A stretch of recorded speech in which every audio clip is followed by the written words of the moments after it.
bu kefsini tayyorlab ko'ring. Bolajonlarimizga ham, yosh qotirarimizga ham birdek juda ham yoqadi.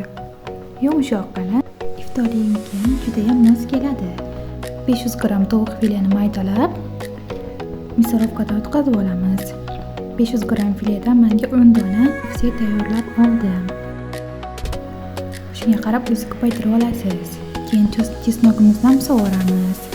Keyin tabga qarab tuz, koreyskiy tuz, zira, murch, koriander solib, bitta tuxum solib qo'shib olamiz.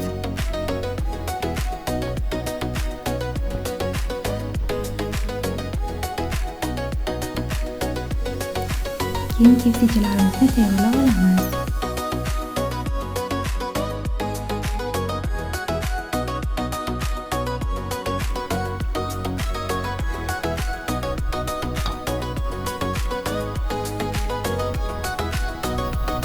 Keyin garnir uchun men guruchdan foydalanaman.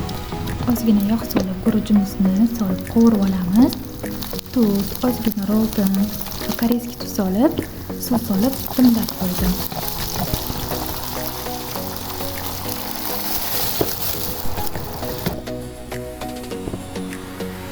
Kefsilarimizni tuxumga va unga, yana qayta tuxumga va salqonga belab, yog'imizga solib qovurib olamiz. Sal pastroq o'rog'da qovuramiz, ichi yaxshi pishib olishi uchun. Orqa oldindan aylantirib olamiz.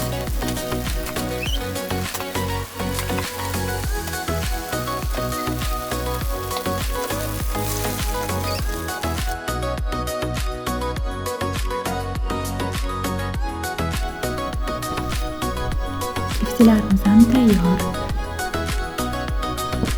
Endi uni bezatib olamiz. Yoqimli ishtaha.